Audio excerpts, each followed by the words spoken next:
Press the bell icon on the YouTube app to never miss a video from Newslaundry. Welcome to Newslaundry Chhota Hafta. For the full episode, subscribe because it is behind the paywall and only subscribers get access to uncut, complete content. Newslaundry Hafta is our weekly wrap of all that made the news, all that didn't, and all that should have and all that shouldn't have. We agree, we disagree, we critique, and occasionally we beat each other up. But it's all good fun. Subscribe. This is a Newslaundry podcast and you're listening to NL Hafta. अंग्रेज अपना लगान और news laundry अपना हफ्ता कभी नहीं छोड़ते. Welcome to another episode of Hafta. From an extremely polluted Delhi, things are getting dire here and it is disgraceful. Not much is being done about that. We shall discuss that in a little bit of detail. We've given enough time to it on Hafta, but there always needs to be more to be said on this. Today on the Hafta, on the panel, we have Manisha Pande. Hello. Mehraj D Hello. Lone. Madhu Trehan. Hi. Anand Vardhan joins us from Bihar. Hi Anand. Hello. Yes, and we have joining us also on the phone line Alok Prasanna Kumar. Hi Alok. Hi Abhinandan, hi everyone. So I shall just introduce our guest who is not a Hafta regular, Alok Prasanna Kumar. He's a senior resident fellow and team lead at Vidhi Karnataka. You may have read his columns in the Economic and Political Weekly. He has a monthly column there. His areas of research include judicial reform, constitutional law, urban development, and law and technology. He graduated with a BA LLB from the NALSAR University in 2008 and obtained a BCL. What is a BCL, Alok? It's actually a master's in law, but because Oxford University is Oxford University, they decided to call it a bachelor in civil law. It's not a bachelor's degree and it's not in civil law, but it's Oxford, so they decided to call it that. Okay, because they have different. Hum thode alag hain. Yeah, exactly. Yeah. I see. And then you write for outlets such as Hindu, Indian Express, Scroll, Quint and Caravan. You practiced in the Supreme Court and Delhi High Court, and currently you co-host the Gantantra podcast on IVM Podcasts. Welcome Alok. Pleasure to have you on. Thank you. My pleasure. My pleasure to be on this podcast. Also, just giving a little note to our subscribers and listeners, you can just delete our app. You should consume us from the web app. We have a migration happening. Our new CMS is going to be kicking in soon, and we'll have an all-new website within 2 months. But before that, you'll see some changes happening already. And then the new app will take some time to get completed. But till then, we recommend you listen to us only through the web and not through our app until our new app is ready. Also, pay to keep news free, no matter which podcast platform you're listening to us from. Come to newslaundry.com.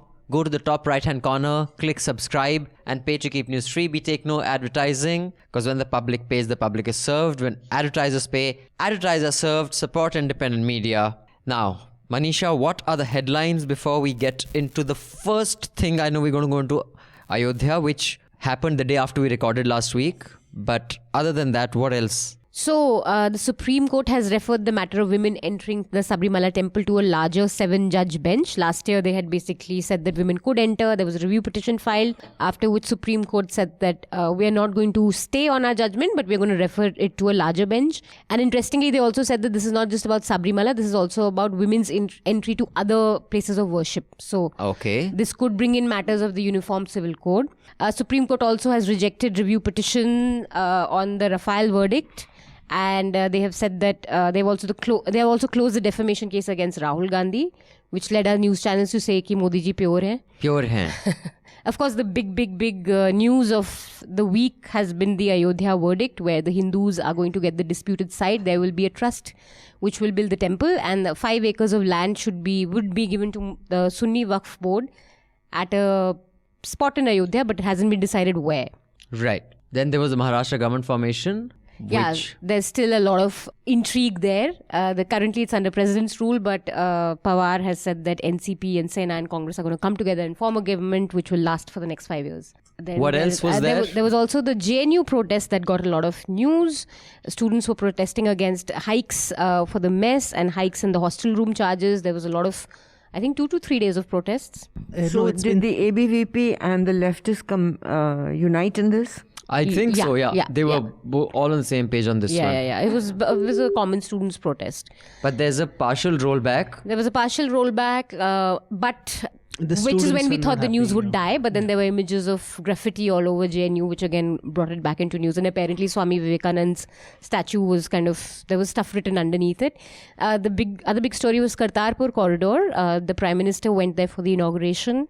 Sidhu gave a speech in his typical Sidhu style. Also in other news, the economy is sinking after Moody lowers India outlook to negative. For the first time, I think in how many decades, our industrial output, the industrial output shrunk in 8 years, but there was also a dip in consumer spending for the first time in 4 decades. So that doesn't look too good. And Aatish Taseer, OCI having been revoked, there's been a letter by many writers of major fame, who are urging the Indian government to give him back his OCI card. Orhan Pamuk and... Such as who? Orhan Pamuk, the Nobel laureate, yeah. All right. And he's also said that he's going to challenge this in the court. I see. In fact, we have an email from a subscriber about this. Then the Delhi government's claim that air pollution level reduced by 25% is false. Greenpeace India has said, according to their report. Saurabh Bhardwaj of Aam Aadmi Party has said that the centre in its affidavit to the Supreme Court has said it is under oath that pollution in Delhi has reduced. So therefore it has reduced. For once they're agreeing with the central government. And as we speak, we are witnessing again one of the worst days of pollution in Delhi. It's hit close to 900, 700 at various places, and it's absolutely grey and pathetic. Yeah. In fact, and this is not a joke, seriously, from next year we are planning that the Newslaundry will shift operations out of Delhi next year for 2 months. Meanwhile, the Enforcement Directorate investigates the son of the election commissioner who disagreed with the poll code. This is Ashok Lavasa's son. Abir Lavasa has a company in which he is a director. It's being investigated, and this is after they had investigated first his role in some other directorship, right? Yeah, they've been writing to a lot of departments asking for his old records and stuff. So in amazing coincidences, anyone who kind of has something satisfactory, unsavory to say about Mr. Shah or Mr. Modi ends up under some sort of investigation. Yeah. But first, let's talk about the biggest news of the last weekend to now was the Ayodhya judgment. So before we come to Alok, who has written a piece in the first post on this, which the link is below, or if you can check it out. What exactly was said? Alok, lay the context and tell our listeners what you thought was wrong with the judgment. So, just to break down the judgment, right? The court sort of dismisses all the extraneous petitions in this case. The court basically makes it a simple contest as to whether the Hindu party, which is almost representing the idol of Rama, or the Muslim parties represented by the UP Sunni Waqf Board, whether they have proved their claim to the title of that particular property. And not just those 2.77 acres that are disputed, but the whole 60-odd acres of the land which is the Ram Janmabhoomi. Now, what the court says is that, let me very quickly explain what adverse possession means. Adverse possession basically means that if I am openly occupying and possessing a piece of property and nobody has challenged me and the owner also doesn't care, after a period of about 14 years, as per the law, the property has become mine. So even the owner can't kick me out if for 14 years I have said I own this land, the owner hasn't challenged it, and therefore I own the entire land. So therefore, that's how I establish my claim either that this property becomes mine. So that's 14 years. You're saying the cutoff for that is 14 years. Yeah, the cutoff for that is 14 years, assuming that 14 years is met over here. All right, Okay. Let's assume both parties trivially meet the requirement of 14 years. Now, the thing is, it's not a default, right? It's not like if two people are claiming from the same property on the basis of adverse possession, if one doesn't prove it, the other automatically gets it.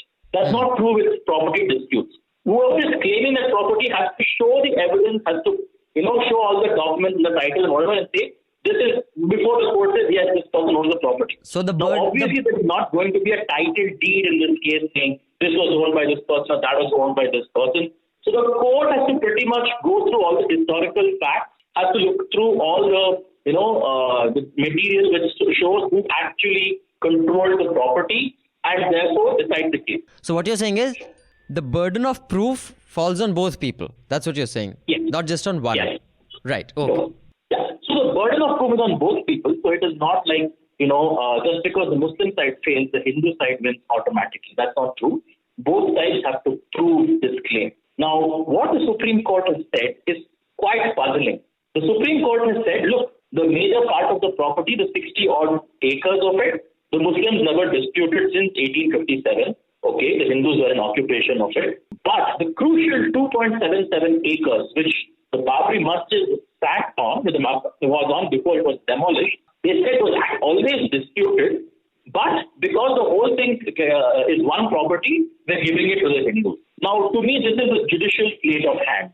You are basically sort of making a few logical leaps without establishing what legal principle allows you to give entire title to the entire property based on majority of it you've been holding. That is the legal technicality of it. And the larger problem is this, and other commentators have also pointed out, the text that the court uses to judge the claims of the Hindu parties and the Muslim parties seems very different. It feels almost that the bar for the Hindu parties was much lower than the bar for the Muslim parties. Can you explain that? Why is that? Which sort of means to say that for the Hindu parties, the fact that they believed that that actual part of the property was theirs is somehow considered sufficient. Notwithstanding the fact that, the core of the Hindu claim to this property was two illegal acts. And the court is very cognizant of these illegal acts. Right. I mean, Yes. we can't deny the fact on the ground that there was a mosque. The court also does not deny. We can't deny the fact that Muslims are offering namaz on that mosque, since 1857. We can't deny that, they had a claim to that particular part of the property. But the court seems to sort of say that, look, Hindus generally believe that this is theirs, so therefore we're giving them the whole thing. And that is, to me, what really is the shocking thing. Because the two key things which really strengthen the Hindu case, right? And when I say strengthen, I don't mean in the legal sense, is the fact that the idols were placed in under the middle dome in 1949, and of course the destruction of the three domes of the Babri Masjid. The court recognizes that both of these particular acts were illegal, but at no point of time does it even address to itself the question, am I letting someone take advantage of illegality? If I want to move slightly to the side, there is a principle in family law which basically says that if you have committed murder, you can't inherit that person's property. So, for instance, even if I commit the murder of a person from whom I might have inherited the property, once I'm convicted for it, I cannot inherit that property. The law prohibits me from doing that. No one is allowed to take advantage of their own wrong in the law. It's a principle that applies. So what you're saying is here they have taken advantage of their own illegal act of destroying the mosque, and therefore because now there's nothing there. So hypothetically, if the mosque still stood, would the court have said, okay, now take it, destroy the mosque and build your temple? Basically that logic is... There is no way they would have done that. There is no way the court would have said, oh, well, you know what, and even though the mosque has been used as a mosque for all these years, and the only reason it has been stopped is because of a claim raised by Hindus, sure, we're giving you the mosque. I mean, there is no way that is happening. Right? So but what the court has pretty much gone by is that, look, we don't want to change the facts on the ground. So, it's a cop-out of a judgment, right? It's a cop-out of a judgment. Let me come to you, Mehraj. What is your view? What is your take on this? And how was it covered? I mean, the legal aspect of it has been covered from all angles, as Alok also did brilliantly, and we have some pieces up on the website also which you can read. What I want to talk about is basically what it means for Muslims. So the day the judgment came, we did a ground report from Ayodhya. So Ayush, our correspondent, spoke to this one person called Shabir Ali. He's 75 years old. He witnessed the destruction of the Babri Masjid, and after that the car Seviks went around Ayodhya killing Muslims and setting houses on fire. So he says he ran when he saw these guys coming. So he ran into a graveyard and hid in an open grave. So if you want a metaphor for the condition of Muslims in India right now, that's it. Merely to survive, they have to pretend to be dead. And this judgment, what does it say? Basically, it's like a full stop to this whole chain of events that started in 47, then Gujarat 69, Bhagalpur, Assam, Gujarat again, Mumbai 92, the destruction of the Babri Masjid. Nobody has been punished for any of that. And now you come to this and you say, okay, now let's settle this dispute. This was yours, but we are giving it to somebody else. Basically telling Muslims, okay, you are second-class citizens, accept it with grace. And the rhetoric that has come from the BJP and even the like Congress and other parties is basically saying, accept it with grace. So what's the big deal? We are doing this for peace. Let justice be. But if there's only peace and not justice, peace without justice is peace of the graveyard. Or what's the point? Right. I had a provocative little nugget that I wanted to discuss. Shivam Vij wrote a piece, I think in the print, saying that what happened in Maharashtra, context listeners, Maharashtra, no government is formed, it is president's rule. While the BJP is the single largest party, they cannot form a government without the Shiv Sena. Yeah. The Shiv Sena says, we will not support you because Uddhav Thackeray thinks that they've been treated very badly and he wants to break Amit Shah's arrogance. Meanwhile, NCP did way better than they had thought. Mr. Pawar's resurrection. So they are also kingmakers, and Congress is like kind of figuring out, haan bhai kya ho raha hai, usi taraf hum nikal lete hain. So now it appears that the Congress, the NCP and the Shiv Sena will get together and form a government where for 2.5 years, there'll be the Shiv Sena chief minister. For 2.5 years, there'll be the Nationalist Congress party chief minister from Mr. Pawar's party. And for all 5 years, there'll be a deputy chief minister of the Congress party, and they'll also get the speakers. Aisa koi formula ho raha hai. Now Shivam Vij has said that this was a trap laid by Amit Shah, which is why he's letting it happen, because he could have prevented it from happening. And if this survives 5 years, the BJP can see all these, corrupt opportunists got together. Mahamilawat, and therefore they gain. If it doesn't survive 5 years, he says, see, without BJP, no one can survive 5 years. So both ways he's gained. It'll be like Karnataka Redux. And in the short run, and it'll be like Karnataka Redux. And in the short run, these guys may have gained, but in the long run, BJP's gained. I think it's complete nonsense. I want to know, first of all, I want to know any politician who's thinking long term, show me a CEO other than Newslaundry who's not thinking quarter on. I'm talking about public limited company. If you're a fucking public limited company, you have to see your next quarter's fucking earnings, how you're doing on the stock market, and give results. Nobody's thinking long term, how is my company doing? You'll do 10 lochas to make sure that your stock doesn't fall. I believe that's how the leaders of today in political parties think. I don't think anyone has any clue of long term, because genuinely no one has any clue of long term. What happens? Tomorrow's a Lehman moment. Bloody keep doing all your Mahamilawat and all, you're going to lose. I think it's a bit much to think it trap le kiya hoga. I mean, that's crediting Amit Shah with like seriously Chanakya-like qualities.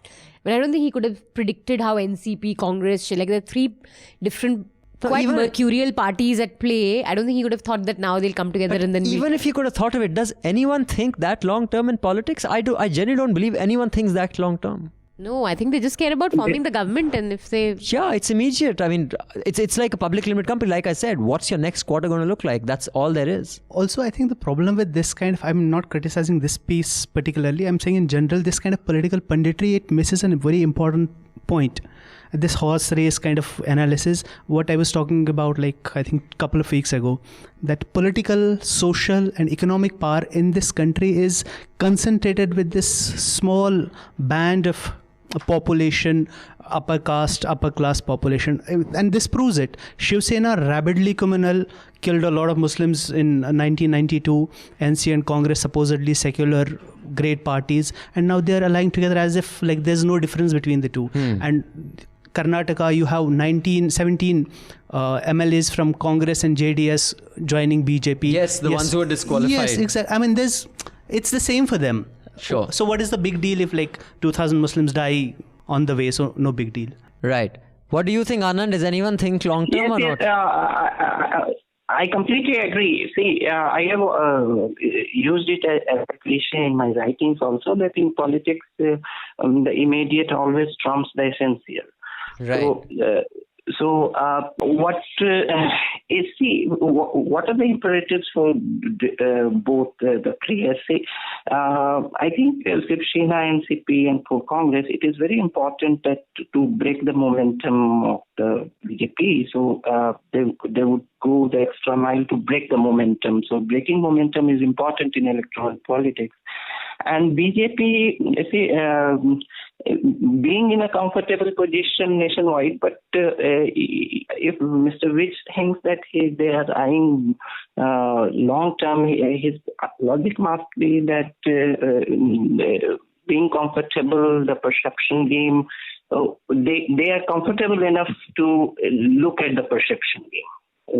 Right. For nationally. But you see what are the logistics, political logistics, I mean, with which the opposition is working. Opposition is working with the imperative of breaking momentum. A big state, BJP losing a big state like Maharashtra would be a kind of, you say, speed breaker kind of thing. And also, this thesis assumes that in 5 years, they won't do anything that can make them attractive, which is one hell of an assumption.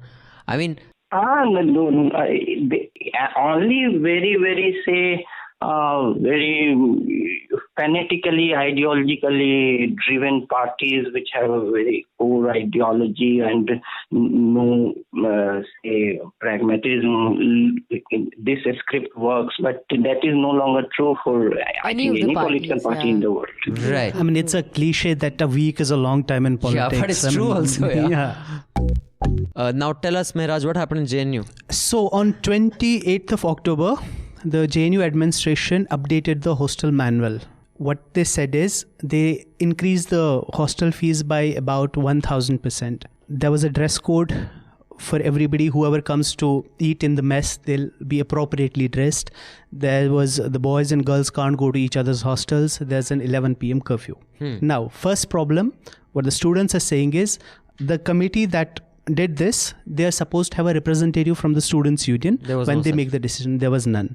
Second thing is, then when they started protesting against this, their thing is the single-seater room, the rent was 20 rupees a day. It was increased to 600. Similarly, for a double-seater room, the rent was 10 rupees and it was increased to 200 rupees.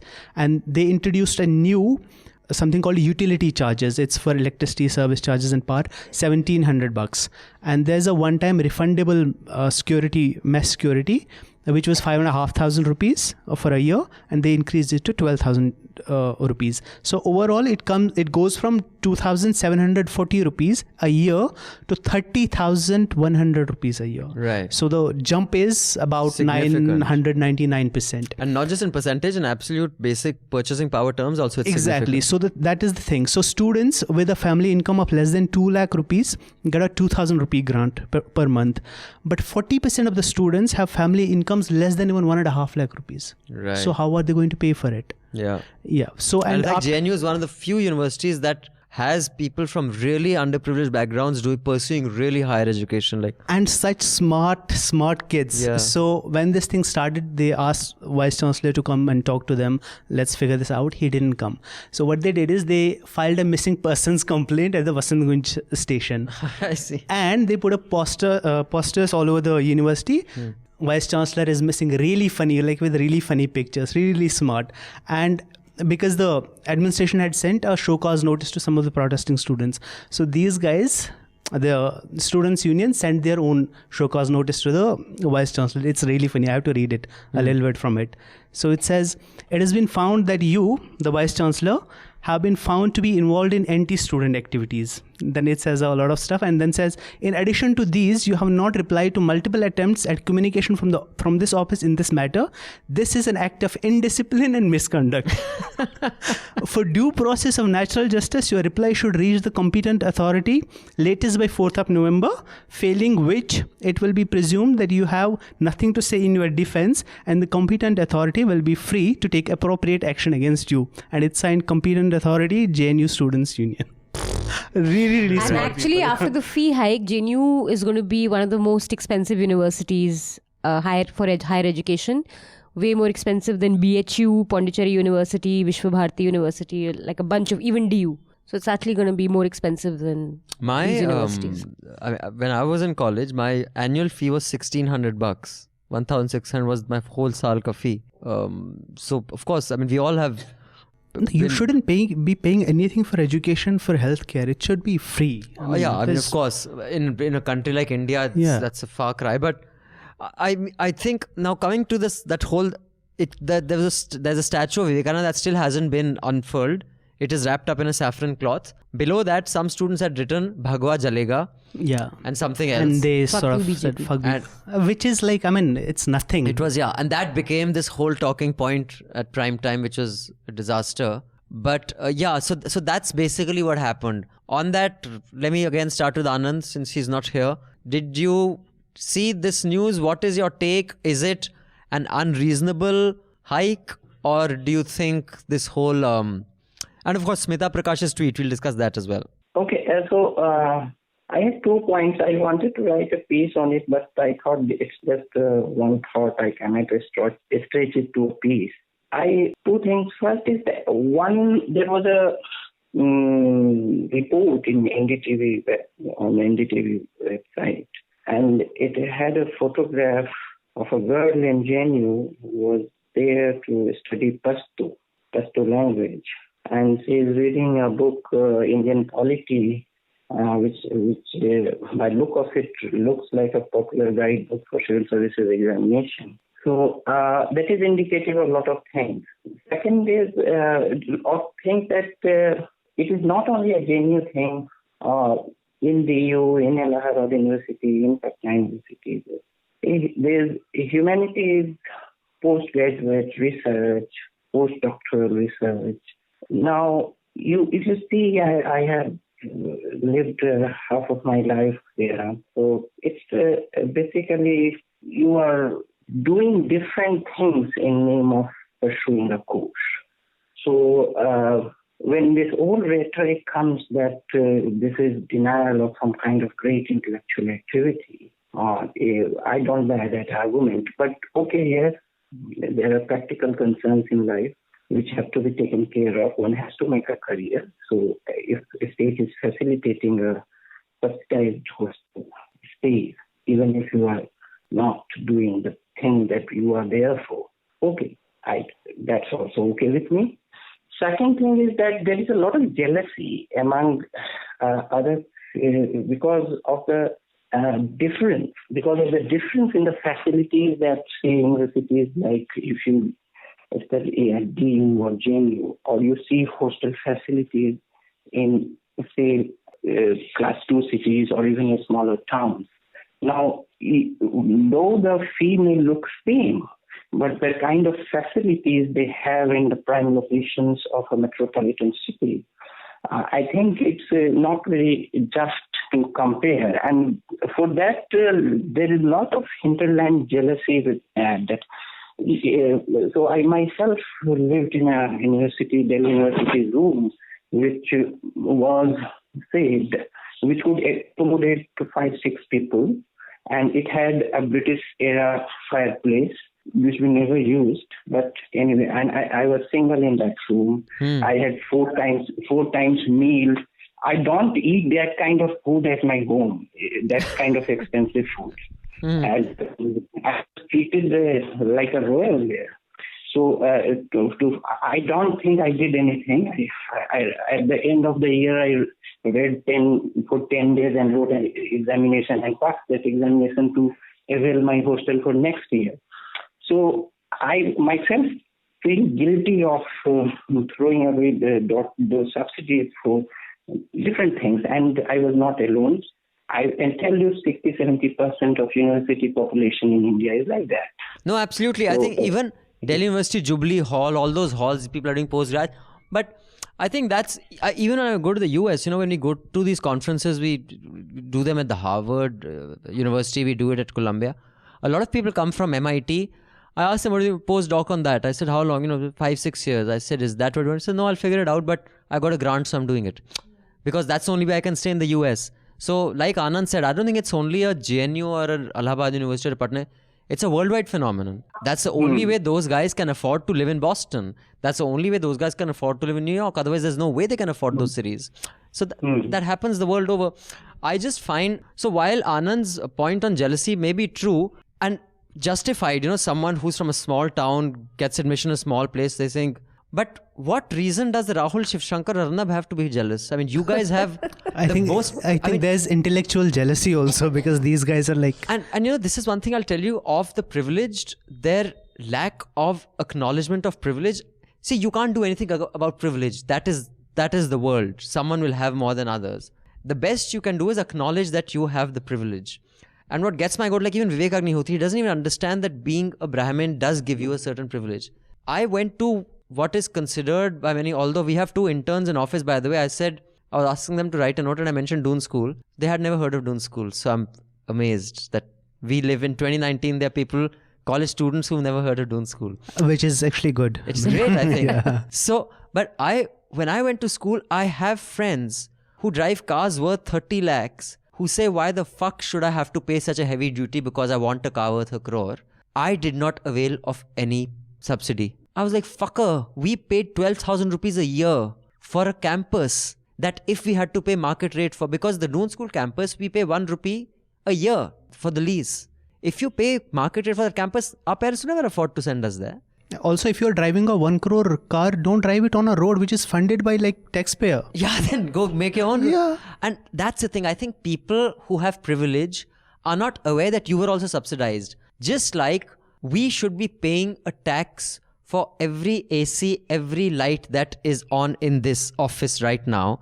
Because while we have 2 air filters running, the AQI outside is killing the kids who can't afford air filters or even afford a room. Their health has been damaged by our cars, our consumption. So in a sense, their health has subsidized our comfort. If you're to quantify each of these, the thing is that I don't know whether our privileged are that ignorant, that illiterate, or we just are so used to that the poor are there to serve our needs. Sun liya Afrika, mufat khoron. Not to brag or anything, but Newslaundry Hafta features in the top 50 in the world on SoundCloud in the news and politics category for podcasts. So do subscribe and see what you're missing, because when the public pays, the public is served. When advertisers pay, advertisers are served. Subscribe, help keep news independent and free. All Newslaundry podcasts are available on iTunes and Stitcher and any other podcast platform.